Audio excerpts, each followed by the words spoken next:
감사합니다. 하나님께서 영광을 거두실 줄로 믿습니다. 자, 오늘 제목은 약속을 지키시는 하나님입니다. 한번 따라서 하실까요? 약속을 지키시는 하나님. 약속을 지키시는 하나님. 인간은 약속을 한다고 해도 그 약속을 제대로 지키지를 못합니다. 사람들 사이의 약속도 그렇습니다만 심지어 하나님과 한 약속도 잘 지키지를 못합니다. 그래서 솔로몬 왕은 전도서 5장 4절 이하에서요, 내가 하나님께 서원하였거든 갚기를 더디게 하지 말라. 하나님은 우매한 자를 기뻐하지 아니하시나니 서원한 것을 갚으라고 했습니다. 서원하고 갚지 아니하는 것보다 서원하지 아니하는 것이 낫다고 하면서요, 내 입으로 내 육체가 범죄하게 하지 말라. 천사 앞에서 내가 서원한 것이 실수라고 말하지 말라고 했습니다. 내가 서원한 것이 실수라고. 일단 서원했으면 그렇게 말하지 마라. 인간이 하나님과 한 약속도 잘 지키지를 못하네요. 제가 유학을 마치고 귀국한 지 얼마 안 돼서 늦가을이었습니다. 강화도 만이산에 있는 마리산 기도원이라고 있었는데요. 그 마리산 기도원에 식구들하고 함께 갔었는데 그 기도원에서 밤에 기도를 하다가 퍼뜩 생각이 들었습니다. 제가 7년 전에 유학을 떠나기 직전에 그 마리산 기도원을 찾았었는데요. 같은 본당 그 왼쪽 바로 그 자리에서 제가 이렇게 기도를 7년 전에 했더라고요. 하나님, 제가 미국 유학을 혼자 떠나는데 무사히 마치고 다시 가족에게 돌아오면 이 자리에 꼭 다시 올라와서 기도를 하겠습니다. 근데 그 자리에 올라갈 때까지 새까맣게 잊어버렸어요. 근데 마리산 기도원 본당 바로 그 자리에 앉아서 기도를 하다가 내가 7년 전에 그랬었지 하는 생각이 바람간 나더라고요. 참 사람이 그렇네요. 창세기 28장에 보면 하란으로 가던 야곱도요, 베델에서 꿈의 꼭대기가 하늘에 닿은 사닥다리에서 하나님의 사자들이 오르락내리락 하는 것을 보고는 놀라서 일어나서 돌단을 쌓으면서 뭐라고 서원을 했습니까?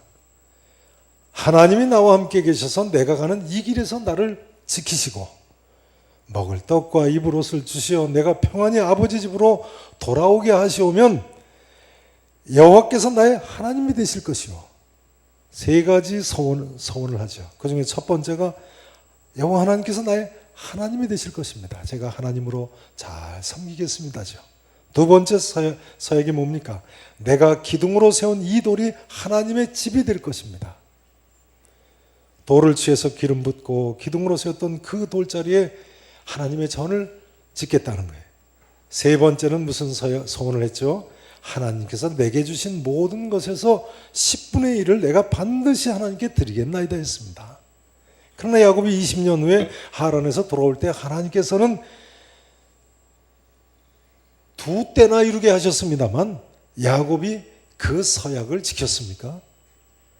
서원을 지키기는 고사하고요, 그 베델로 가지도 않고 아예 세겜성 다른 데로 가버렸습니다.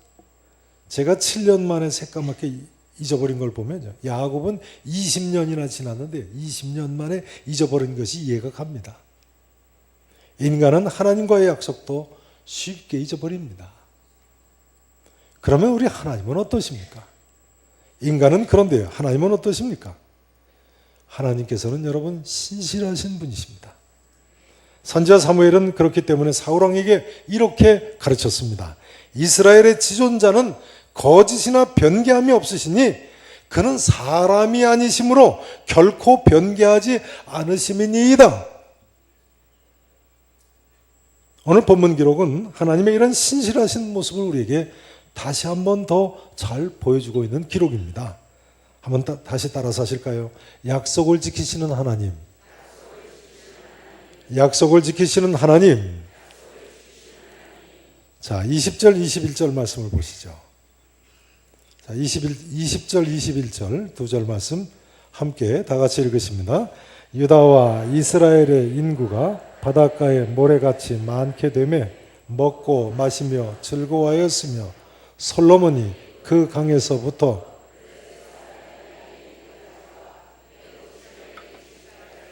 모든 나라를 다스림으로 솔로몬이 사는 동안에 그 나라들이 조공을 바쳐 섬겼더라. 우선 첫 구절 20절 말씀은요, 유다와 이스라엘의 인구가 어느 정도로 많게 됐다고요? 바닷가에 모래같이 많게 되었더라. 이것은 창세기 22장 17절에서 하나님께서 아브라함에게 하신 그 약속을 그대로 솔로몬 왕 때 지키셨음을 알 수 있습니다. 창세기 22장 17절에 보면요, 하나님께서 아브라함에게 내가 내게 큰 복을 주고 내 씨가 크게 번성하여 하늘의 별과 같고 바닷가의 모래와 같게 하리라고 약속을 하셨습니다. 그런데 바로 여기에서 솔로몬 왕 때가 되자 하나님께서 이 약속을 문자 그대로 성취시키셨음을 보여주고 있습니다.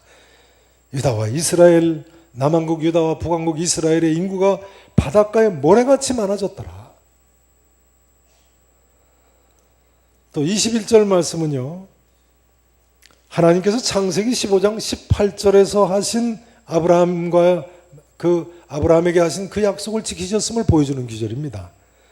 창세기 15장 18절에 보면요, 하나님께서 내가 이 땅을 애굽강에서부터 그 큰 강 유브라데 강까지 네 자손에게 주노라 라고 아브라함에게 약속하셨습니다. 그런데 본문 21절에 보니까요, 솔로몬이 그 강에서부터, 바로 이 그 강이 오늘날 이라크에 있는 유프라테스 강, 유브라데 강이죠.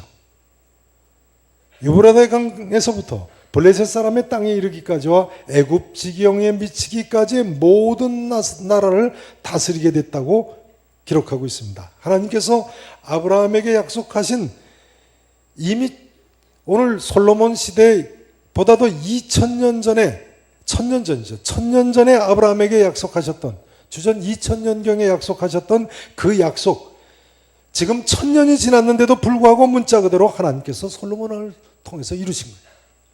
성경은 이 사실을 거듭거듭 밝히고 있습니다. 24절에도 보시면요, 24절 보세요. 솔로몬이 그 강은 무슨 강이라고요? 유프라테스 강이요. 유브라데 강 건너편을 어디에서부터요? 딥사에서부터. 딥사는 바로 유브라데 강가에 있는 성입니다. 딥사에서부터 가사까지, 블레셋 가사까지 모두 그 강 건너편의 왕을 모두 다스렸다는 거예요. 모두 거듭거듭 강조하고 있어요. 그 사방에 둘린 민족과 평화를 누렸더라. 그 다음 25절에도 보면요, 솔로몬이 사는 동안에 유다와 이스라엘이 어디에서부터 어디에 이르기까지요? 단에서부터 브엘세바에 이르기까지 각기 포도나무 아래와 무화과나무 아래에 평안히 살았더라. 여기 단은 가나안 최북단의 도시고요, 브엘세바는 가나안 최남단의 도시죠.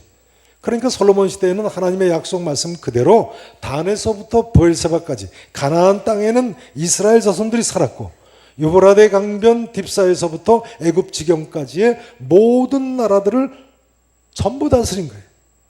성도 여러분, 우리가 믿는 하나님은 이런 하나님이십니다.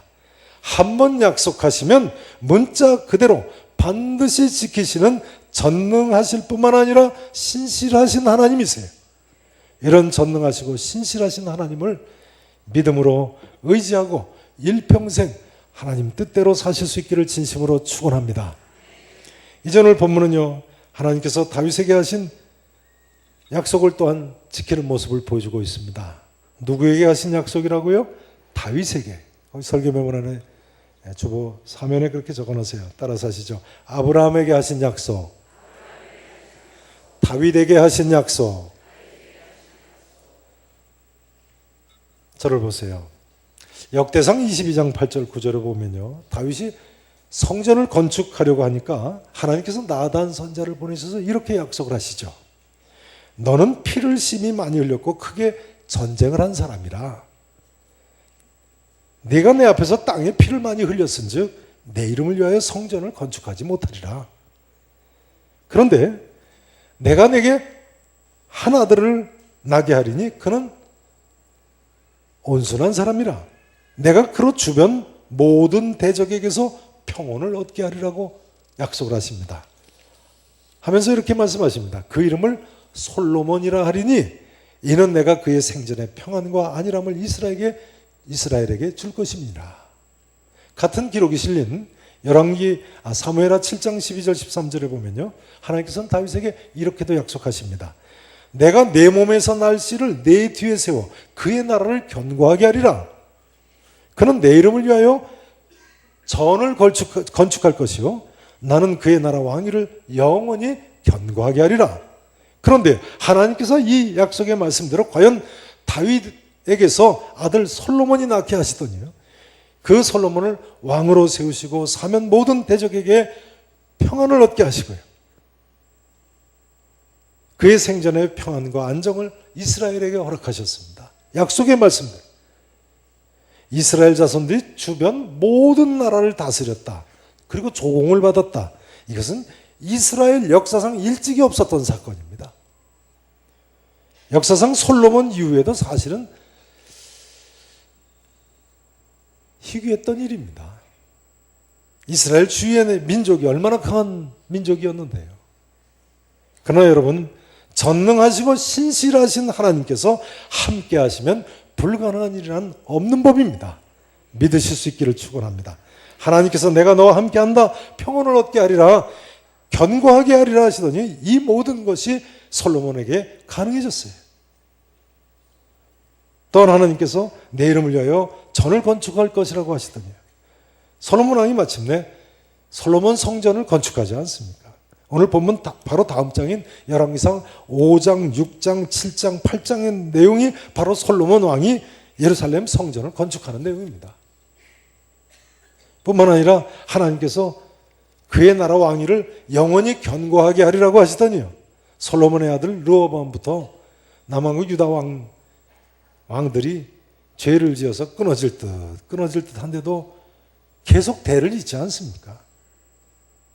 솔로몬의 왕위를 영원히 견고하게 하리라고 하신 하나님께서 그 약속을 이루시는 거죠. 또한 이 약속은 예수 그리스도의 영원히 견고한 왕권을 예언한 것이기도 하지 않습니까? 저는 사무엘하 7장을 제가 설교할 때 자세히 다뤘기 때문에 또 다시 언급하지는 않겠습니다. 아무튼 성도 여러분, 우리 하나님은 이런 하나님이십니다. 여러분, 하나님께 어떤 약속을 받으셨습니까? 나는 비록 부족해도 하나님께서, 신실하신 하나님께서 나와 함께 하실 줄로 믿으시기를 축원합니다. 이제 오늘 본문은 하나님께서 또한 솔로몬에게 하신 약속을 지키시는 모습을 보여주고 있습니다. 누구에게 하신 약속이요? 솔로몬에게 하신 약속이요. 하나님께서 솔로몬과 어떤 약속을 하셨죠? 지난주에 나오지 않았습니까? 열왕기상 3장에 보니까 기브온 산당에서 1,000번제를 드릴 때 솔로몬 왕이 지혜를 먼저 구하니까 하나님께서 뭐라고 약속하셨습니까? 지혜롭고 총명한 마음을 주겠다고 하시면서요, 그뿐만 아니라 내가 구하지 아니한 부귀와 영광도 주겠다고 약속하셨죠.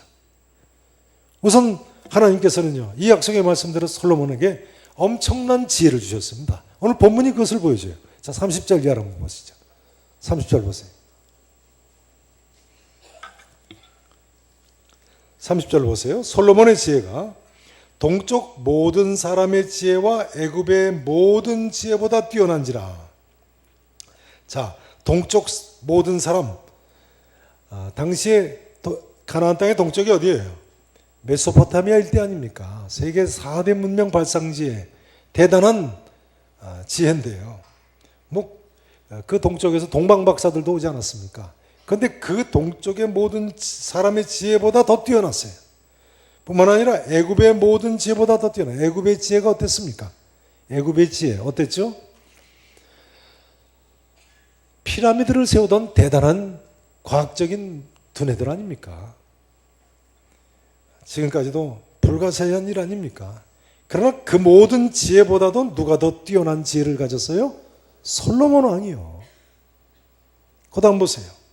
그는 모든 사람보다 지혜로워서 예스라 사람 누굽니까? 에단과 마홀의 아들 누굽니까? 헤만과 그 다음 누구죠? 갈골과 그 다음 누굽니까? 다르다보다 나음으로. 그러니까 지금 이 네 사람은 그때 당시에 무슨 동방박사 같은 그런 유명한 현인들인 거죠. 그런 사람들보다도 더 솔로몬 왕이 지혜로웠다는 거예요. 그 다음 보세요. 그의 이름이 사방 모든 나라에 들렸더라. 보세요. 그가 잠언 몇 가지를 말하였어요? 3,000가지를 말했어요. 이 3,000가지 중에 오늘날까지 전하는 잠언이 어디에 있습니까? 저는 쉬운 질문 아니면 안 합니다. 솔로몬 왕이 지은 이 3,000가지 잠언 중에 오늘날까지 전하는 잠언이 어디 있어요? 잠언서에 있죠. 성경 잠언서에. 약 1,000가지 잠언이 실려 있습니다. 그러니까 오늘날까지 한 3분의 1쯤 전하고 있는 거예요. 그 다음 보세요. 그의 노래하는 것이 몇 편이었다고요? 1,005편의 찬송 내용을 작시를 했어요. 자, 이 1,005편 중에 오늘날 어떤 노래가 전하는가요? 시편 72편, 시편 127편에 2편의 시가 남아 있습니다. 또 어디 남아 있습니까? 아가서죠. 아가서에 이 노래들이 전하고 있어요. 그 다음 보세요. 그가 또 초목에 대하여 말하되 레바논의 백향목으로부터 담에나는 뭐까지 했다고요? 우슬초. 레바논의 백향목은 최고의 목재죠. 그 다음 담에나는 우슬초는 가장 귀한 풀입니다. 뭐 거의 우리나라의 잔디 정도로. 그래서 출애굽할 때 하나님께서 양의 피를 어디에다 찍어서 좌우 문설주 문인방에다 바르라고요? 우슬초에다. 누구든지 원하는 사람은 그 양피를 바를 수 있는 거예요. 이렇게 흔한 우슬초. 오늘날도 뭐 우슬초 근동에 가면 차를 만들어서 마시더라고요. 그렇게 흔한 풀까지 초목에 대해서 논하는 사람이 솔로몬이었어요. 그러니까 오늘날로 치면 식물학자인 거죠. 모든 나무와 풀에 대해서 다 박학한 분이셨어요. 그 다음 보세요. 그가 또 뭐와 뭐에 대해서 말했다고요? 짐승에 대해서. 동물학자죠. 그 다음 새에 대해서. 우리나라 새 박사 누구세요? 네, 아시죠? 이스라엘의 새 박사는 누구예요? 솔로몬이세요. 그 다음 기어다니는 것. 곤충학자예요. 그 다음 보세요. 뭐에 대해서 또 말했어요? 물고기에 대해서. 물고기. 어류학자예요. 그러니 말이죠. 이 솔로몬의 지혜가 엄청난 거예요. 그 다음 보세요. 사람들이 솔로몬의 지혜를 들으러 왔으니 이는 그의 지혜의 소문을 들은 천하 모든 왕들이 보낸 자들이었더라. 그러니까 솔로몬 당시의 예루살렘은 그때 당시에 세계 문화의 중심지인 거예요. 학술의 중심지였던 거예요. 예술의 중심지요. 그때 당시에 문명의 중심지였음을 보여주고 있는 것입니다. 누가 이렇게 놀라운 일을 이루셨어요? 하나님께서요. 지혜를 주신 거예요. 그런데 하나님께서는요, 솔로몬 왕에게 지혜뿐만 아니라 부귀와 영광도 주겠다고 약속하셨죠. 오늘 본문은 또한 솔로몬의 그 부와 영광이 얼마나 대단한가를 보여주고 있습니다. 22절, 23절을 보세요. 자, 22절 보세요. 솔로몬의 무슨 음식물이라고요? 하루의 음식물. 하루에 이만큼 먹었다는 거예요. 가는 밀가루 몇 고루요? 30고루. 이 고루는 우리말로는 몇 석 하는 석에 해당되는 양입니다. 가는 밀가루 30석. 굵은 밀가루 몇 고루요? 60고루. 그러니까 밀가루 하루에 몇 석을 먹었어요? 90석. 이 한 고루는 후에는 본래 호멜이라고 하던 단위인데요. 약 220리터에서 230리터 정도 되는 것으로 봅니다. 거의 뭐 한석 비슷합니다. 그 다음 보세요. 23절 보세요. 살진 소가 몇 마리요? 10마리. 초장의 소가 몇 마리입니까? 20마리. 그러니까 토탈 몇 마리예요? 하루에 소를 몇 마리씩 잡아먹었어요? 30마리를 잡아먹었어요. 양이 몇 마리요? 하루에 100마리를 잡아야 됐어요. 그 외에 수사슴과 노루와 암사슴과 살진 새들이었더라. 한 성경 주석가는요, 이 양을 계산을 해보니까 각 사람에게 고기를 한 근씩 먹인다고 하면요, 한 사람이 하루에 고기 몇 근 준다고요? 한 근씩 먹을 수 있나요? 한 근씩 나눠주면요, 이 밀의 양과 고기의 양이 1만 4천 명이나 되는 사람들이 동시에 먹을 수 있는 양이라고 그래요. 별로 안 놀라시는데요. 14,000명이 매 끼니 하루에 3끼씩 먹는 양이라는 거예요. 14,000 얼마나 많습니까? 우리 교회 주일 점심 식사 인원이 몇 분쯤 되실 것 같습니까? 한 1,400명쯤 잡수세요. 10배입니다. 역시 별로 안 놀라시네요. 중국 역사에 보면요, 중국 역사상 가장 많은 손님을 대접한 사람이 전국시대의 왕족이었던 맹상군이라는 사람입니다. 이 맹상군은 매일 3,000명을 대접을 했다고 그래요. 3,000명. 그것도 대단하죠. 매일 3,000명 대접했는데 그 사람은 망했어요. 망하지 않겠어요? 3,000명이 그렇게 먹는데. 그러나 솔로몬 왕은 이처럼 매일 손님을 대접하면서도요, 솔로몬에 사는 동안에 유다와 이스라엘이 각기 포도나무 아래와 무화과나무 아래서 평안히 살았더라, 이렇게 나와 있습니다.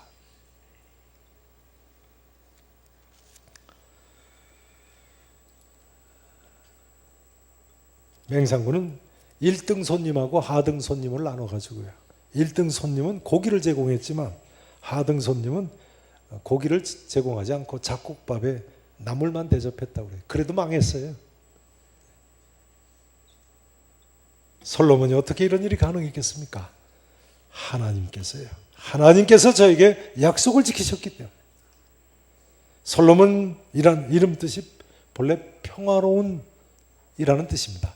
평화롭다는 뜻입니다. 하나님께서 솔로몬에게 하신 그 약속을 이루셔서 이런 평화의 대왕이 됐습니다.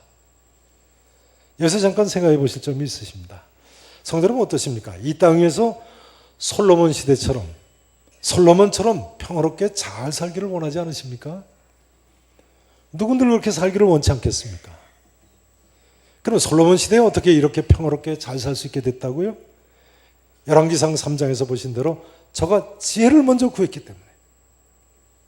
여기 솔로몬 왕이 지혜를 구한 것은 지난주에 우리의 경우는 뭘 구하는 것과 같다고 말씀드렸습니까? 사명을 감당할 능력과 같은 것이라고 말씀드렸죠. 솔로몬이 구한 지혜는 왕으로서 송사를 듣고 분별하는 지혜니까요, 재판에 필요한 지혜니까요, 사명을 감당할 능력인 것입니다. 여러분, 다시 한번 말씀드립니다만 우리도 솔로몬처럼 꿈에라도 이 사명 잘 감당하기를 위해서 기도하시기 바랍니다. 먼저 그의 나라와 그의 의를 구하면 하나님께서 이 모든 것을 더해 주실 줄로 믿습니다. 믿으셔야 됩니다. 제가 이렇게 말씀드리면 혹시 또 이렇게 반문하실 분이 계신지 모르겠습니다. 나는 주신 사명 감당을 원하고 오늘날까지 믿음 생활했는데 왜 이렇게 어려운 일이 많은지 모르겠다. 혹시 그런 분이 계실까요? 충분히 그럴 수 있지요. 그러나 다시 한번 말씀드립니다만 주신 사명을 감당하기 위해서는요, 오래 사는 것까지도, 잘 사는 것까지도, 자기의 영광조차도 문제가 아닌 성도 중에 성도가 필요합니다. 사도 바울은 주 예수께 받은 사명을 마치려 하면은 나의 생명조차도 조금 더 귀한 것으로 여기지 아니하노라 했습니다. 우리 중에 사명을 생명보다 더 귀한 것으로 여기시는 하나님의 사람들이 필요한 것입니다. 로마의 역사가 유세비우스는요, 교회사 책에서 사도 베드로에 대해서 쓰고 있는데요, 초대교회 교부였던 클레멘트의 글을 인용하면서 이렇게 유세비우스가 쓰고 있습니다. 거룩한 베드로는 자기의 아내가 처형장으로 끌려가는 것을 보고서, 그러니까 베드로의 아내도 순교를 했군요. 베드로보다 먼저 그 아내가 순교를 했습니다. 처형장으로 끌려가는 것을 보고서 자기 아내가 본향으로 돌아오라는 부르심을 받았음을 기뻐했다고 했어요. 베드로가 아내가 순교당하게 됐는데 뭐 했다고요? 기뻐했다고요. 본향으로 돌아오라는 부르심을 받았다가 생각했어요. 그리고 이렇게 계속 기록하고 있습니다. 베드로는 아내의 이름을 부르며 위로와 격려의 말을 했다. 오 그대여 주님을 기억하시오. 이 한마디를 했다는 거예요. 누구를 기억하라고요? 주님을 기억하시오. 주님, 하면 베드로의 아내는 그분이 누구신지 아는 거예요. 그 기적을 행하셨던 분, 그 십자가에 돌아가셨던 분, 그 부활하셨던 분, 주님을 기억하시오.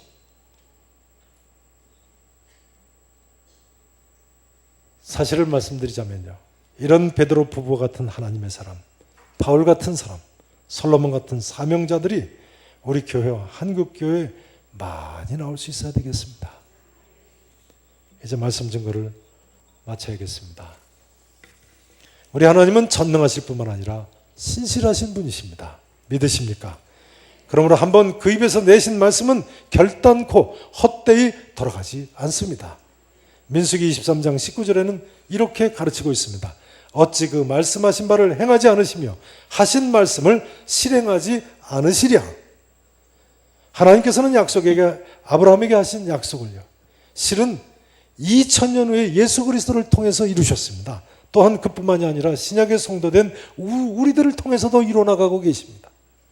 로마서 4장 21절에서 사도 바울은 아브라함과의 약속이 신약 성도된 우리들을 통해서 이루어졌음을 가르치면서요, 이렇게 이야기합니다. 아브라함은 약속하신 그것을 또한 능히 이루실 줄을 확신하였느니라. 성도 여러분, 아브라함처럼 하나님께서 내게 약속하신 그것을 능히 이루실 줄로 확신하시기를 축원합니다.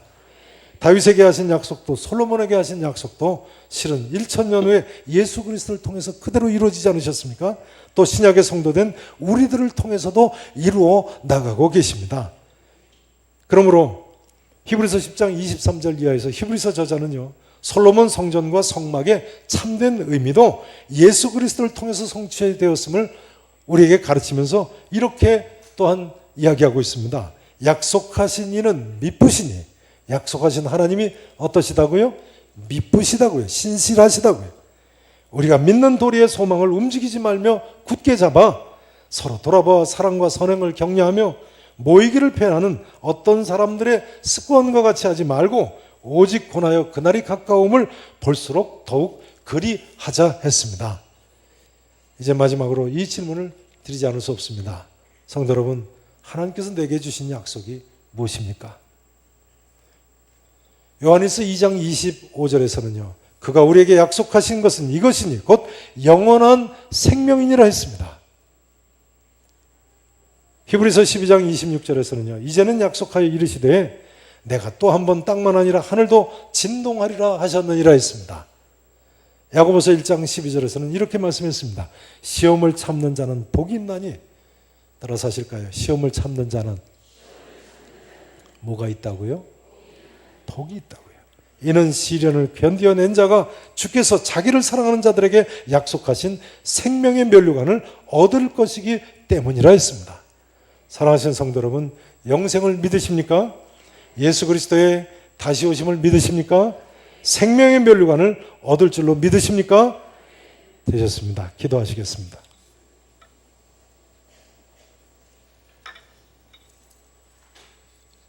전능하시고 분명히 살아계신 우리 아버지 하나님,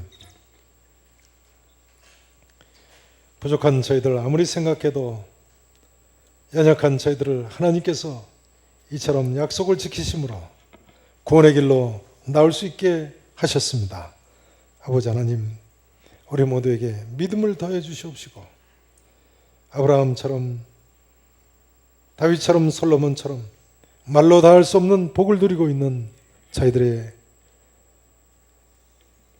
평생의 삶이 감사가 넘치는 삶이 되게 하시고 찬송이 넘치는 삶이 되게 하시고 영원한 그 세계에 합당한 삶이 되게 해 주시옵소서. 생명의 면류관을 얻었을 줄로 믿고 시험 가운데서도 시련 가운데서도 견디고 인내하고 승리할 수 있는 우리 모두가 되게 해 주시옵소서. 하나님 아버지 감사합니다. 우리는 아무 공로 없사오나 예수님 공로 의지해서 지금까지 나와싸우니 하나님 우리의 앞길도 주께서 도와주실 줄로 믿습니다. 살아계신 예수 그리스도 이름으로 간절히 기도합나이다. 아멘.